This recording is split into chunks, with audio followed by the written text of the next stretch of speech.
Read long, huh? It's 5 minutes.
I'm Tyson, this is Ruby.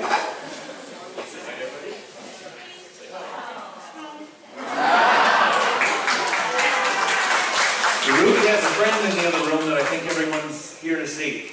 So before we bring him out, I just want to say that it's very important, if we want to get Pierre in as the leader of the Conservative Party, we need everyone to have a membership and everyone to vote.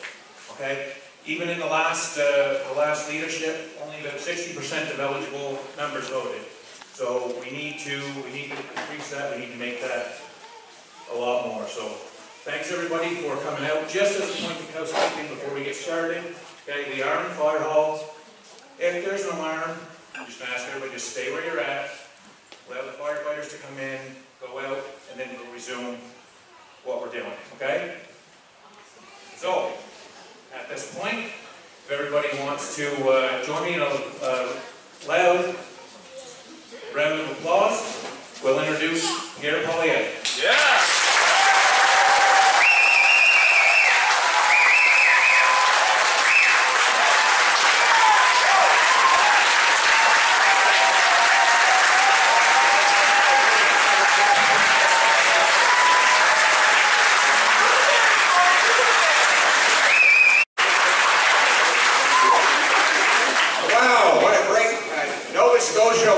Great to be here, enjoying some East Coast hospitality on the Cape Island. And my friend Tyson Ross, you know, I gave Tyson a call a few weeks ago, seeking his support, and he said before he'd give it to me, he had a question.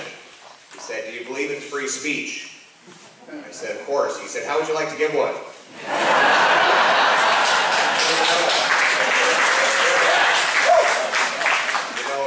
It's great to be out in the fishing region of the country. You know, we have Fisheries Committee on Parliament Hill, and I remember one day, I remember Parliament Motto, I was a little bit bewildered in the committee, because this guy he was testifying about how he didn't have enough individual quota to keep him in business.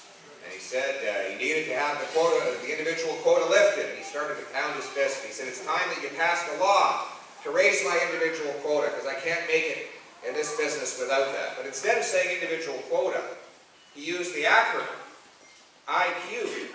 So I said, "Sorry, sir, I'm afraid we can't pass a law to raise your IQ. If we could, we might do it for a lot of ministers in the federal cabinet."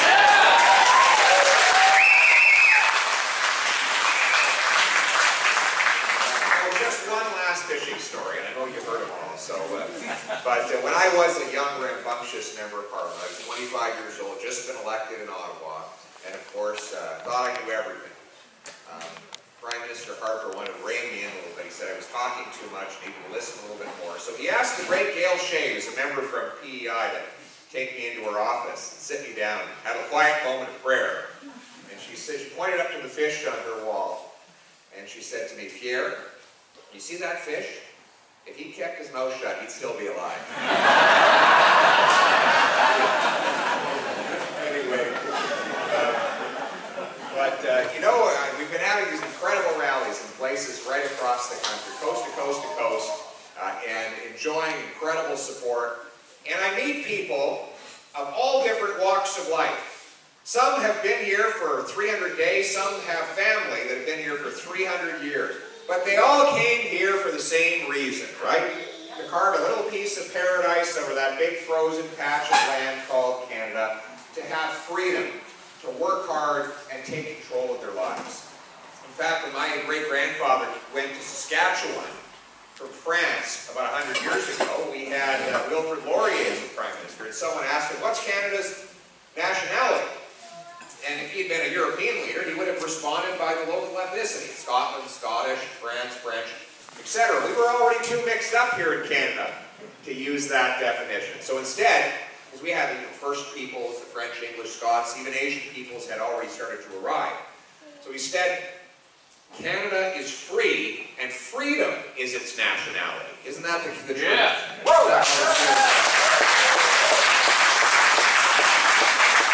Unfortunately, people have not felt that free lately in Canada, have they? They feel like they've lost control of their lives, whether you're that 14-year-old girl sunk into a deep depression after 2 years separated from your sporting and social activities. Maybe you're the small businessman who mortgaged his house to start a business to have it shut so many times you can never reopen it. Or maybe you're that person who lost the job for having made a personal medical decision. Maybe you're even one of those heroic truck drivers who took our goods across the border fearlessly and without a vaccine for 2 years, only to be told suddenly that you were spreading a virus, even though you worked all alone in a truck all day, right? And then you lost your job, you went to Parliament Hill, you protested, and the government cracked down on you, maybe even froze your bank account. Ladies and gentlemen, this is not the freedom we came here for. And that is why I'm going to continue to fight alongside our conservative colleagues to put a fast and permanent end to these vaccine mandates. And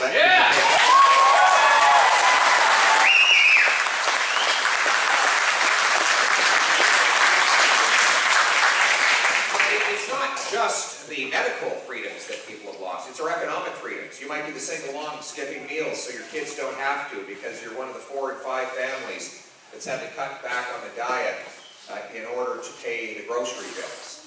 Or like the miner I met in northern Ontario who can't afford a tank of gas to drive to see his dying parents one last time in Thunder Bay. Or perhaps you're that 32-year-old still living in your parents' basements because house prices have doubled in the last 7 years. And I was in BC recently and I asked, how do you even bring home a date if you're still living with your parents? Right? And there's a lady in the audience who said, very carefully. When I was a teenager, they came into the side window. That was okay. But joking aside, you think about the impact on someone's psychological stability. When they're in their 30s and they don't have a home, which means they can't build up home equity for a future retirement, or collateral or credit history for a small business loan down the road, or even start a family and break out on their own. You know, what's causing this? We've got a 30-year high in inflation. It's 6.7%. It's more than 3 times the Bank of Canada's target of 2%.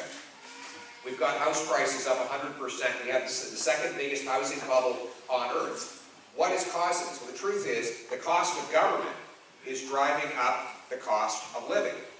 And inflationary deficits have doubled the size of our national debt to $1.2 trillion. And Trudeau's added more debt than all previous prime ministers combined. That extra $600 billion is bidding up the price of goods and services in the marketplace. The inflationary taxes are driving up the cost of producing those goods in the first place. The more the government spends, the more things cost. It's just inflation, right? So, what are we going to do about it? Well, we have to reverse the policies that have caused it in the first place, put you back in control of your money. What does that mean? 1, we need to balance the budget and phase out the deficit so that we no longer need to print money and borrow money in order to pay our bills. We have to get our spending under control. I'm going to axe the $100 billion slush fund that Trudeau has stacked on top of the pre-existing core spending. 2nd, there's the infrastructure bank. Now, of course, we need infrastructure, but we don't need another bank, right? What's the bank for? To provide loan guarantees to large multinational construction companies. so that if they go over budget, they get bailed out. I'm for the free market. This is how it works. If a company delivers on time, on budget, let them make a profit. But if they go over budget and they run a huge loss, well, that's on them. They should pay for that loss. Taxpayers shouldn't bail them out. I'm going to ask them.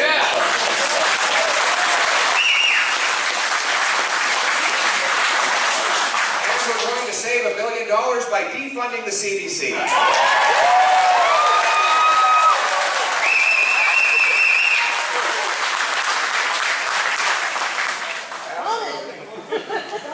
Also, we're going to run the finances the way you run your finances. If you bring in a new expenditure, you have to find savings to pay for it. Thomas Sowell, the great economist, said the #1 rule. Oh, we got a Thomas Sowell fan over here. That was a quick clap. I appreciate that. By the way, you're welcome to interrupt my remarks with your applause at any time. But anyway, Sowell said that the #1 rule of economics is scarcity. People always want more than there is to have. And the #1 rule of politics is to ignore the #1 rule of economics. And that's because while every single creature in the universe, whether it's the microbe on the ground or the birds in the trees or the fish in the seas, all have to make do with a fixed supply of resources. They have to maximize their use of scarce supply things, right? Every species except a politician, who then just pushes their scarcity on everyone else by taxing more, borrowing more, and printing more. What I want to do is internalize that scarcity, force them to make their decisions the same way you do, with something called the pay-as-you-go law. It's very simple. Every new dollar of spending the government brings in that was not budgeted for would have to be met with $1 of savings to pay for it. So there's a trade-off. They did this in the United States in the 1990s. And they managed to balance the U.S. budget for the only time I've been alive. They paid off $400 billion of debt. And as soon as the law lapsed, they went back into deficit. That proves that you need to impose discipline on politicians and bureaucrats. Otherwise, they will spend more and just pass the bill on to the people. We will pass the Pay-as-you-Go Act and make sure that because you've been pinching your pennies long enough, the politicians start pinching your pennies.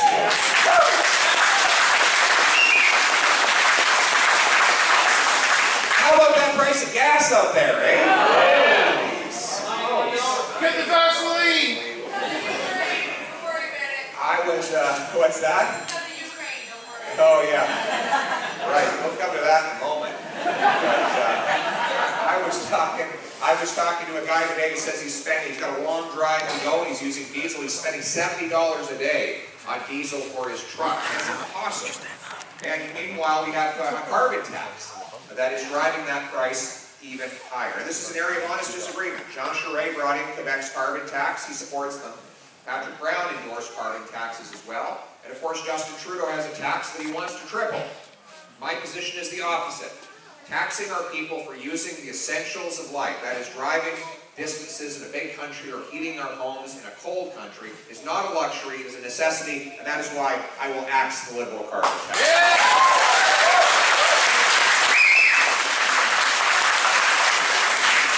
We also have to rein in the central bank. Our central bank was created for the purpose of maintaining low inflation. They have a target of 2%. Inflation is 3.5 times that right now. And they deliberately printed money even while inflation was above its target. Why did they do that? Because Justin Trudeau wanted the money to spend. He couldn't possibly tax or borrow enough to do it. And so the bank happily threw aside its mandate and its independence and agreed to create $400 billion of new cash. 1 in every $5 in the economy today was created in the last 2 years. So I'm going to restore the central bank's mandate to get back inflation low. And I'm going to replace the governor with a new governor who will respect that mandate. Yes, I would like to have governor.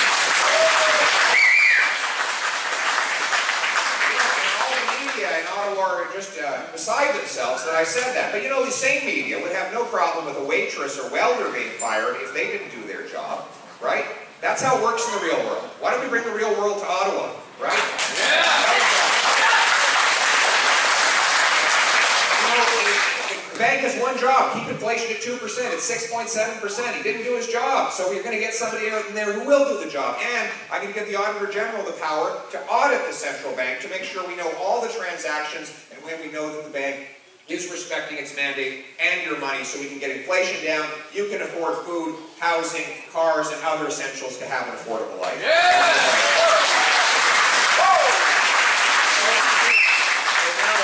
bank now wants to give itself the power to create a new central bank digital currency, which is to say you would deposit your funds in a government bank account. Anybody trust the government? We all saw what they did during the recent protest, passed an emergency act which allowed them to seize people's bank accounts. Now imagine the political manipulation that could happen if politicians could pressure the central bank to favor certain depositors with higher interest rates, or punish certain disfavored people with lower interest rates, or punish certain industries that they don't like. Finally, they'd be able to surveil all our transactions and seize people's money easily if they had that kind of control. And that is why I will ban our central bank from creating a digital currency.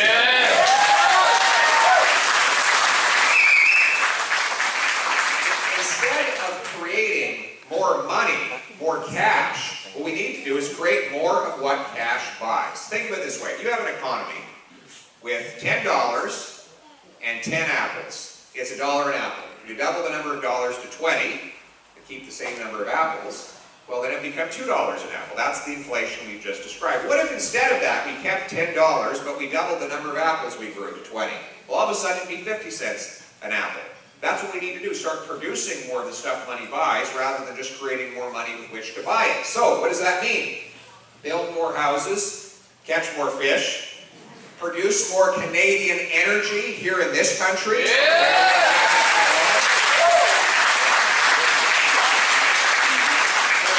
Let's start with housing. We have the fewest number of houses per capita in the G7, even though we have the most land to build on of all the countries. Why is that? Because local government gatekeepers, particularly in big cities, are blocking construction. $250,000 of the cost of an average house in Toronto is actually government regulation and taxes. This is the delays, the fees, the charges, the taxes, the lawyers, the accountants, the consultants that all have to go into getting them approved so that the building can go ahead. In Vancouver, it's $650,000 per house.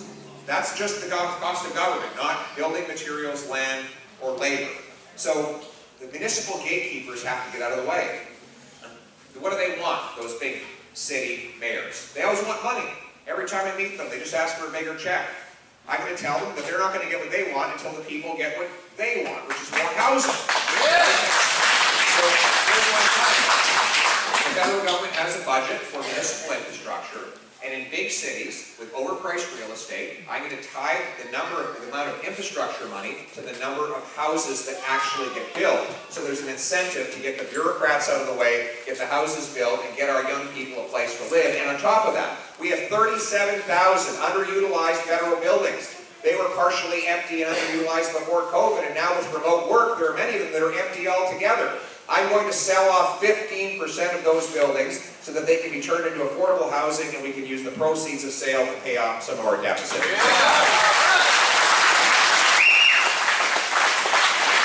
It just warms my heart to think of all those smiling, beautiful families that will be moving into affordable condos in the former headquarters of the CBC in downtown.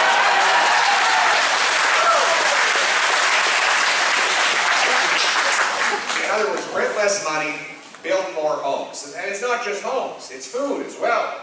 You know, the taxes that go into the input of our agricultural goods and the red tape that stands in the way of our producers. I think of the gatekeepers over at DFO that harass our farmers, and meanwhile, they leave our small craft harbors in miserable shape, crumbling, and our fishermen unable to produce our food. The same goes in our farming sector.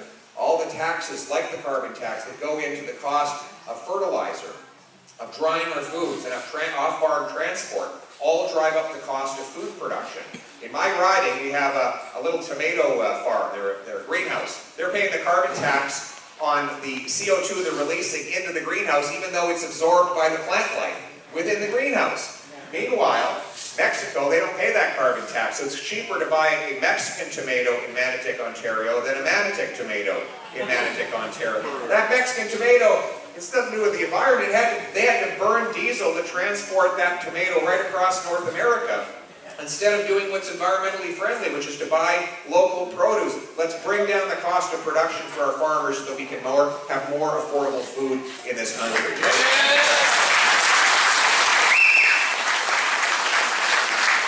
You mentioned Russia and Ukraine.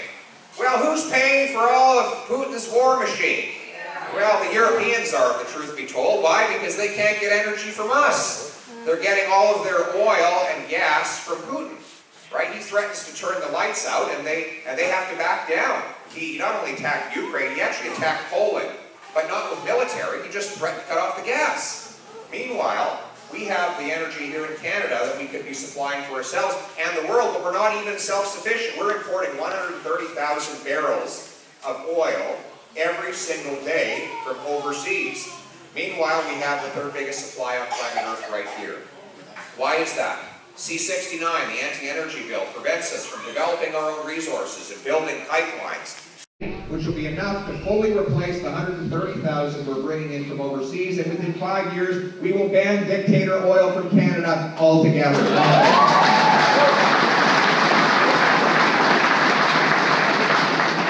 Thank you very much, young man. This is a bright young guy over here. I'm going to say a quick hello. What's your name? Drew. And what brought you here today?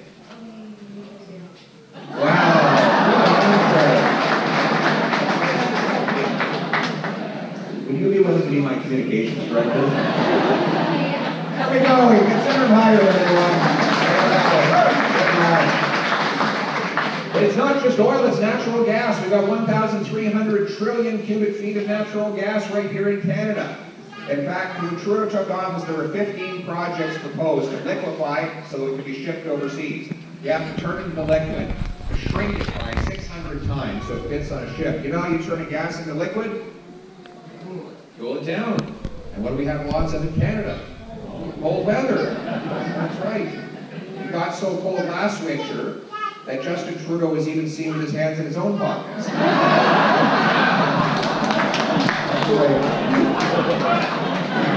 like that, buddy?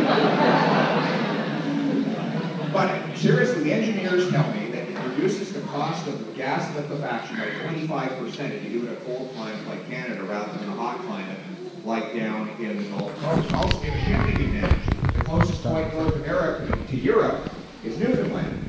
The closest point in North America to Asia is BC. We can ship the stuff quicker to those energy-hungry markets. We can put it on a ship, it will lower it down to minus 161 degrees, turn it into liquid, ship it off to Asia to replace dirty coal fire plants, which is good for the environment, and then ship it off over to Europe so that we can break European dependence on Putin and transform dollars from dictators and turn it into paychecks for our people. That's what we need to do.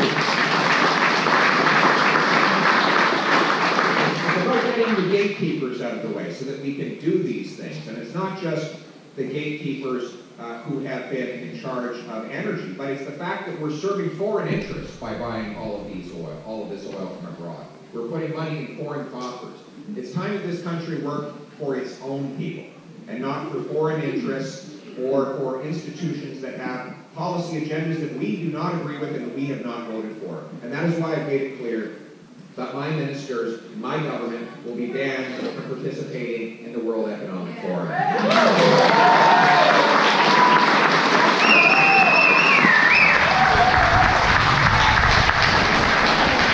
Work for Canada. Work for Canada. You want to go to Davos at that conference? Make it a one-way ticket. But you can't be part of our government and working for a policy agenda that is against the interests of our people. Our people need to be, we can have lots of disagreements about what's good or bad for our country, but those decisions should be made by the people here in Canada, the people who pay the bills, the people who live within our borders, and that means that we need a government that works for all of our people on this.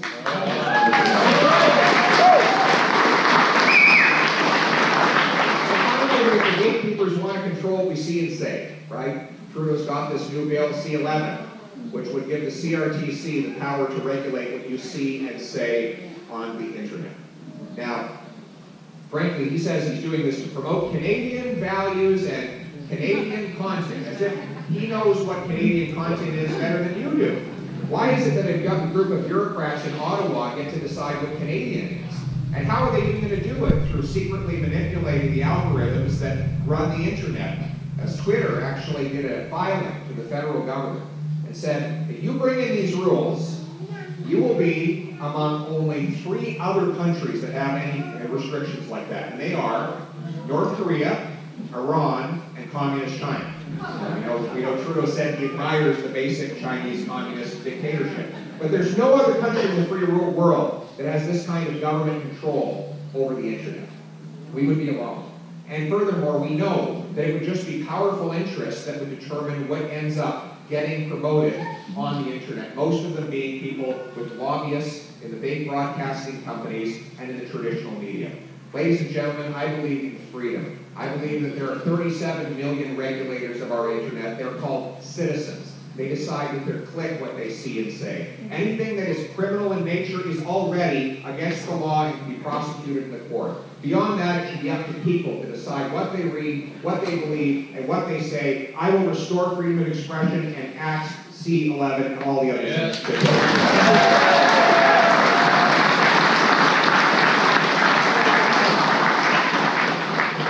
That's what freedom is about. Now, freedom in this country actually has an 800-year tradition. It goes back to the great Magna Carta, which the common people forced on King John back in 1215 in the fields of Runnymede. That's why the House of Commons is green, because the first commoners literally met in the fields. And so we keep the place green to remember who it is we work for. But freedom is never bestowed like a gift from above.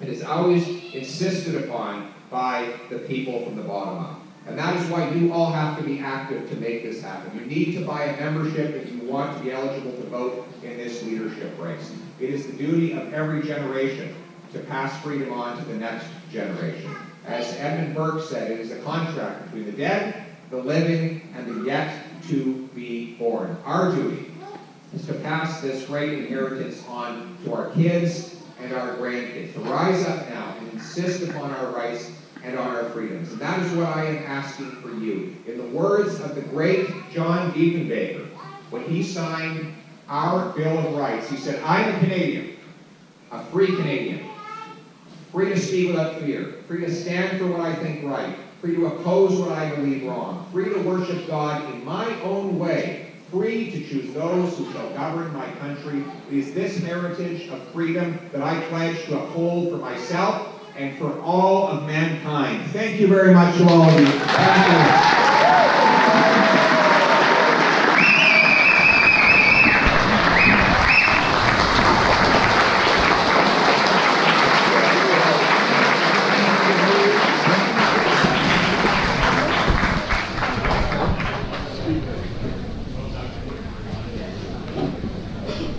Well, everybody, what we're going to do is we're going to have a chance for everybody to meet Pierre and to get a photo. So what we'll do is we'll start over here on this side. We're going to get people to start lining up here. We'll come across the big flag. You'll have a chance to have a little word with Pierre, to get your photo. Pierre, I got to tell you something. There's a fellow named James Moore. He was growling at me when I got here. And he said, how come you don't have more chairs out? And I said, James, I thought Trudeau was coming, so I think we're going to have 20 chairs.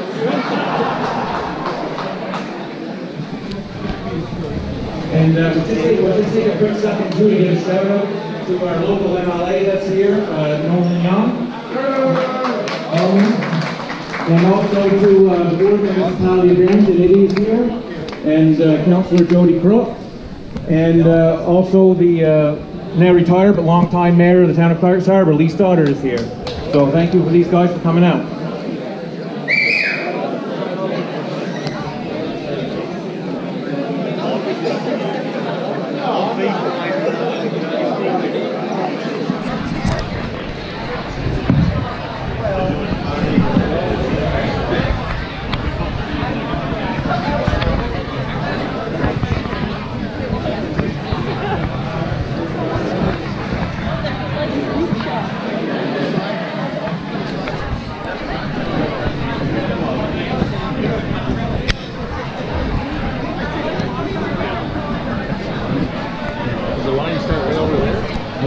Yeah, on the other side.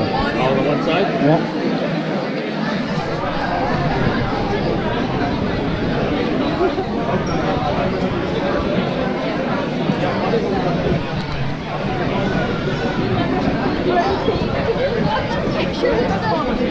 Ah, these are not picked up.